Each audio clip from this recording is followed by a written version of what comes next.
Hey guys, if you're not sure what golf ball to use, I really recommend checking out Ballnamic. It's ballfitting.com.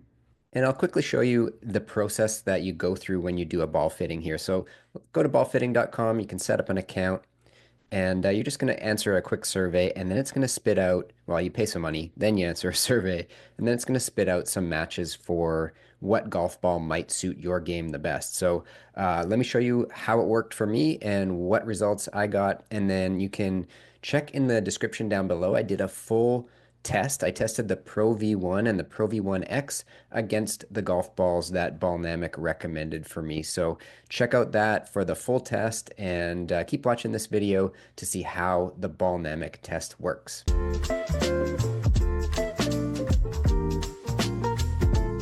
When you first log into your Ballnamic account, you'll actually have to buy a fitting or buy a 5-pack of fittings or a 3-pack, and then it'll give you these fitting codes.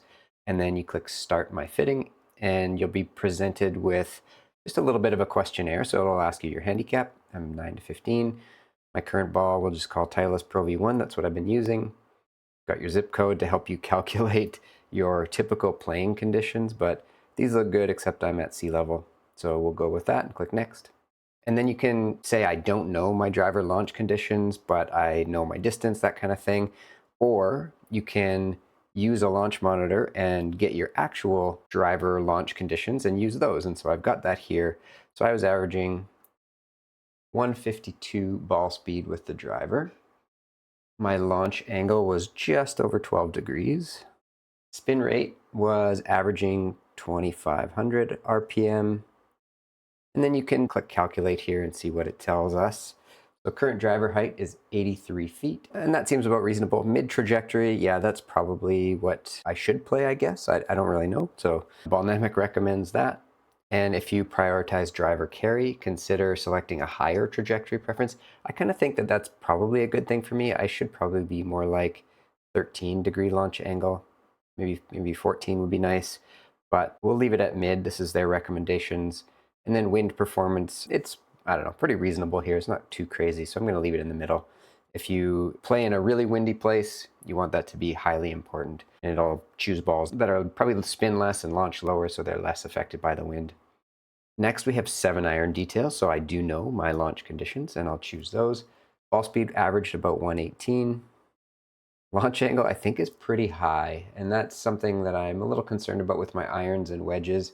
My average 7-iron launch angle is 20.5 degrees, and that's because I don't compress my irons very well. And my spin rate averages about 60, just about 6,200 RPM. Let's calculate our recommended landing angle. Current landing angle, 48.9, recommended. Yeah, so it's saying that I should have basically a lower launch and a flatter trajectory because my irons go quite high, I think. So it's saying moderately shallow landing angle. Let's keep that. Workability, I don't really care too much. I'm going to leave it in the middle. That would be like if you wanted to be like Bubba and curve your ball by hitting fades and hooks and draws and stuff like that. I just want to hit it straight. Flyer prevention, again, this would be like if you want to reduce those low spin flyers off the rough. I'd say it's medium importance for me, so I'll leave that in the middle and click Next. My wedge details, though, I do know that I spin my wedges quite a bit already, so I don't need to worry about maximum spin.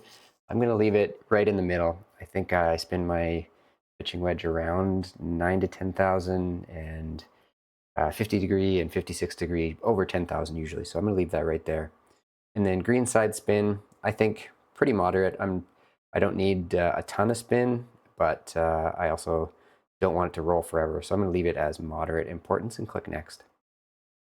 Then finishing touches, how much do you care how firm your golf ball feels on the putter or whatnot? I don't care. I just want it to choose the best possible ball for my game. And you can also put in some best price matched ball, basically. So if you wanted a bit of a more value ball, but I'm going to just see what it gets with. I want the best possible ball for my game. So you'll get a summary. Handicap 9 to 15, current ball. Oh, I better edit these. I didn't realize it was going to use that instead of that. So let's edit. The driver distance. Is total or carry? Total driver distance. So my total distance averaged about 280 on the test set there. But That's a better summary. So something to think about when you're going through this, check out if you've entered your own info, make sure that you've updated both just in case it uses both of them. So I'm going to get my results for my $15 ball fitting. Here we go. It's telling me that it uses some estimates. That's great. I'm not too worried about that. I obviously know it's not going to be exact. And that's why we're doing this test. And it says it recommends 5 balls, and we can choose one of them. Any of them seem to be pretty good. Maybe one will be less expensive. But it is now finding the best ball for my game. Cool. Okay. So we have 5 recommendations. We have the Callaway Chrome Tour. That's a 97% match. That's really good. Apparently has good flyer prevention, similar distance to what I'm expecting. I don't know, reasonable driver height. I'm not totally sure. 7-iron carry right around what I think. Wind score 78, I'm guessing, out of 100, which looks good, but compared to some of these others, it's a little bit less. You can see the little trophies. So flyer prevention is good.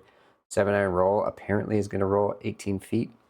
I don't know how accurate that is, but whatever. It has high greenside spin, medium putter feel. So that's the Chrome Tour. I'm going to check that ball out. We have the Srixon Z-Star XV or Z-Star XV if you're in the States. A little bit higher driver distance apparently. Got a little better, I don't know. 7-iron roll is a little further. Less wedge spin, which honestly might be fine for me. I'm not worried about that. Greenside has high spin and it's got firm feel if you're worried about that kind of thing.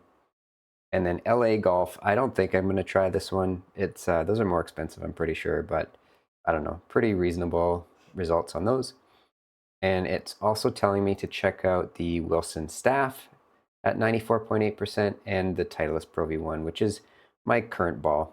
So Wilson Staff has the highest driver highest driver height, furthest 7-iron carry apparently, and firm feel. But we're going to test a few of these. We're going to test out the Pro V1, the Wilson Staff, and the Chrome Tour, just because I have those balls. Let's stick with those 3 and just see how actual testing results compare to these Ballnamic created by a robot in a lab somewhere kind of thing. Cool. Okay, well, that was $15, and let's find out for real.